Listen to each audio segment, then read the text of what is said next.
Obat tradisional adalah bahan atau ramuan bahan yang berupa bahan tumbuhan, bahan hewan, bahan mineral, sediaan galenik, atau campuran bahan-bahan tersebut yang digunakan secara tradisional untuk pengobatan berdasarkan pengalaman.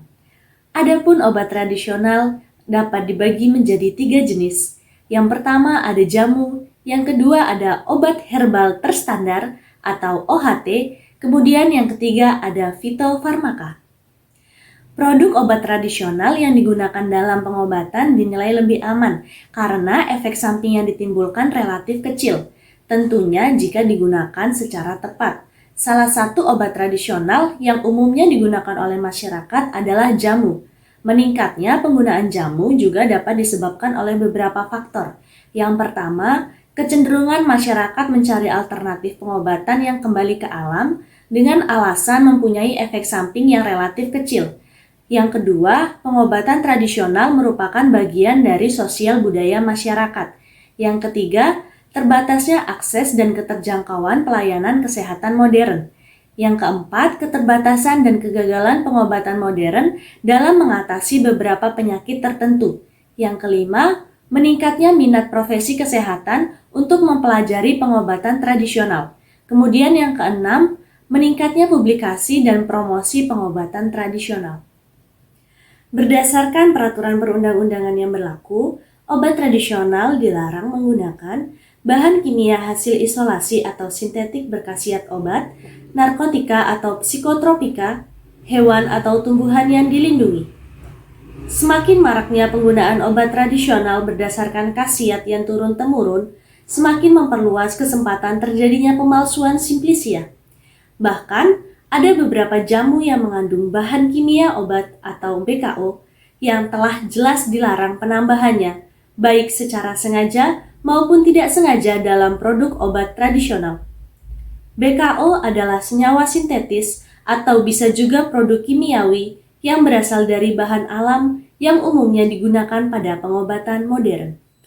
Mudahnya perolehan obat tradisional di pasaran menjadikan peluang bagi beberapa pihak untuk mendapatkan keuntungan dengan merugikan orang lain, yakni dengan mengklaim produk jamu mereka lebih berkhasiat. Nyatanya, mereka menambahkan bahan kimia obat dalam produk jamu tersebut. Walaupun sudah berkali-kali Badan POM menemukannya dan memerintahkannya untuk ditarik dari pasaran, namun sampai saat ini masih saja tetap beredar. Di Indonesia sendiri, obat tradisional tidak diperkenankan mengandung BKO, karena obat tradisional di Indonesia diedarkan secara bebas, sehingga konsumen dapat menggunakannya setiap saat bila dikehendaki. Bila pada obat tradisional terdapat BKO, maka penggunaan yang terus-menerus atau berlebihan akan menimbulkan resiko yang membahayakan bagi kesehatan tubuh. Kenapa BKO masih banyak ditemukan pada jamu di pasaran? Yang pertama, karena rendahnya kepatuhan produsen terhadap ketentuan yang berlaku di bidang obat tradisional. Yang kedua, karena adanya kompetisi yang tidak sehat untuk lebih meningkatkan penjualan produk. Yang ketiga, masyarakat ingin cepat sembuh.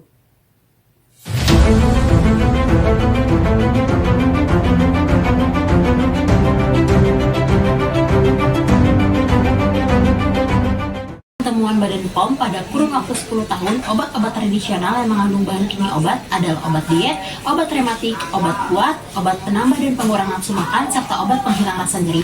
Padahal seperti yang kita semua tahu bahwa obat tradisional harus bersifat herbal dan tidak boleh sama sekali mengandung bahan kimia obat. Tradisional yang sering kali dicemari oleh BKO pada umumnya digunakan untuk menghilangkan rasa sakit seperti pegal linu, encok, dan juga rematik, kemudian untuk jamu pelangsing, jamu peningkat stamina dan obat kuat pria, serta untuk mengobati kencing manis dan juga sesak napas. Adapun beberapa bahan kimia obat yang dengan sengaja ditambahkan pada produk jamu. Yang pertama, sibutramine HCl dengan khasiat yang diinginkan, yakni menekan atau meningkatkan rangsang makanan pada susunan saraf pusat dalam jamu pelangsing, memiliki efek samping seperti meningkatkan tekanan darah, denyut jantung meningkat, sulit tidur, kejang, penglihatan kabur, bahkan hingga mencapai gangguan ginjal. Bahan kimia obat yang kedua yaitu ada sildenafil sitrat dan juga tadalafil, di mana khasiat yang diinginkan yaitu meningkatkan aliran darah ke korpus cavernosum dengan segera pada jamu peningkat stamina pria, memiliki efek samping yang sangat luar biasa. Yang pertama yaitu nyeri perut, gangguan penglihatan, infak miokard, jantung berdebar, bahkan hingga menyebabkan kematian. Bahan kimia obat yang ketiga yaitu ada dexamethasone dengan khasiat yang diinginkan, yakni menghilangkan penyebab terjadinya alergi dengan efek samping yaitu menfes, penimbunan cairan, glaukoma, gula darah meningkat, daya tahan menurun, kemudian lemah otot dan juga tukak lambung. Obat yang terakhir yaitu ada phenylbutazone, paracetamol, dan juga metampiron dengan khasiat yang diinginkan, yakni penghilang rasa nyeri, biasanya terdapat dalam jamu pegalinu, encok, dan juga rematik, dengan efek samping yang ditimbulkan seperti ruam kulit, muntah, mual, gangguan hati, dan juga tukak lambung. Temuan Badan POM terhadap bahan kimia obat yang sengaja ditambahkan dalam obat tradisional adalah merupakan obat keras, di mana sebagian besar menimbulkan efek samping ringan sampai efek samping yang sangat berat, seperti iritasi saluran pencernaan, kerusakan hati atau ginjal, bahkan gangguan penglihatan atau gangguan ritmik jantung. Pada efek samping ringan, gangguan atau kerusakan yang terjadi dapat bersifat sementara, sedangkan pada efek samping berat dapat terjadi gangguan atau kerusakan permanen pada jaringan atau organ sampai kematian. Adapun efek samping obat yang berat apabila mengkonsumsi jamu dengan berbahan kimia obat kortikosteroid dapat menyebabkan menfes, ulkus atau tukak lambung, gagal ginjal, dan juga sindroma Stevens-Johnson. Temuan produk jamu yang mengandung BKO tidak hanya produk yang jelas tidak memiliki izin produksi, bahkan ada beberapa produk yang memiliki izin produksi tetapi terbukti palsu. Sampai saat ini, Badan POM masih menemukan obat tradisional yang dicampuri dengan BKO.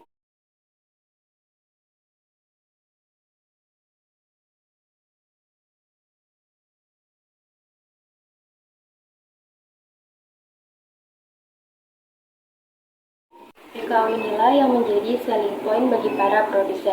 Hal ini disebabkan kurangnya pengetahuan produsen tentang bahaya konsumsi obat secara tidak terkontrol, atau bahkan semata-mata demi meningkatkan penjualan karena konsumen lebih menyukai obat tradisional yang bereaksi cepat pada tubuh. BPOM memperingatkan masyarakat untuk tidak mengkonsumsi produk jamu yang mengandung bahan-bahan tersebut, karena termasuk kategori zat yang berbahaya bagi tubuh. Untuk itulah, Badan POM secara berkesinambungan melakukan pengawasan yang antara lain melalui inspeksi pada sarana distribusi, serta pengawasan produk di peredaran dengan cara sampling dan pengujian lab terhadap produk yang beredar. Informasi adanya BKO di dalam obat tradisional juga bisa diperoleh berdasarkan laporan atau pengaduan konsumen maupun laporan dari Yayasan Badan Perlindungan Konsumen Nasional. Salah satu contoh temuan kasus terkait dampak efek berbahaya dari konsumsi jamu berbahan kimia obat adalah terdapat pada jamu tawar liar.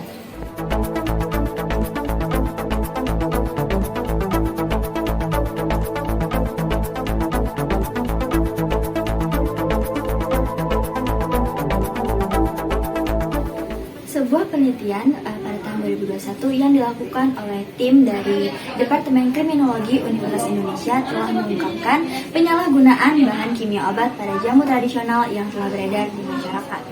Temuan ini tentunya memberikan gambaran mendalam tentang bahaya konsumsi jamu terhadap konsumen yang mengandalkan jamu sebagai pengobatan alternatif.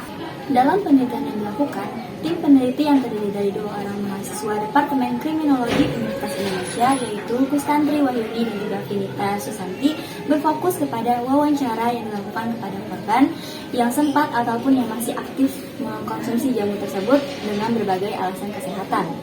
Hasilnya sungguh mengejutkan. Bahkan beberapa korban ada yang sampai meninggal dunia akibat rutin mengkonsumsi jamu tersebut sebagai suplemen kesehatan. Diketahui kandungan bahan kimia obat yang terdapat pada jamu tawar liar tersebut merupakan paracetamol, dexamethasone, dan juga asam perfenamat. Yang mana kita ketahui bahwa dari ketiga obat tersebut memiliki indikasi masing-masing dan juga akan memiliki interaksi obat apabila dikonsumsi secara bersamaan.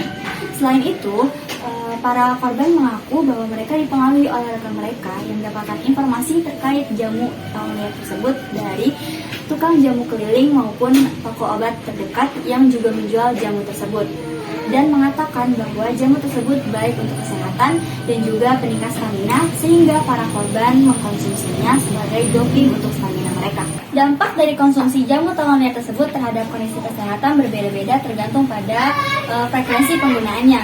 Konsumen yang lebih jarang mengkonsumsi jamu tawar liar tersebut beresiko terkena gangguan tidur ataupun kelemahan tubuh, sementara pada konsumen yang lebih sering mengkonsumsi jamu tahunan tersebut 2-4 kapsul sehari, beresiko tinggi terkena penyakit jantung sampai dengan berakibat pada kematian. Cara mudah cek BPOM suatu produk. Pertama, buka situs resmi dari BPOM di cekbpom.pom.go.id. Di sini konsumen akan dibawa ke tampilan homepage situs. Kemudian, kita bisa mencari produk berdasarkan nomor registrasi, nama produk, merek, jumlah dan kemasan, bentuk sediaan, komposisi, nama pendaftar, dan NPWP pendaftar. Di sini kita akan mencari tahu jamu merek tawon liar untuk memastikan apakah jamu tersebut memiliki izin edar atau tidak. Ternyata tidak ada data yang muncul terkait produk tersebut. Apabila sebuah produk terdaftar dan memiliki izin edar, maka akan muncul data lengkap dari suatu produk yang meliputi nomor registrasi, detail produk, hingga pendaftar produk terkait. Yuk bijak memilih, ingat selalu cek klik, cek kemasan, cek label, cek izin edar, dan cek kadaluarsa.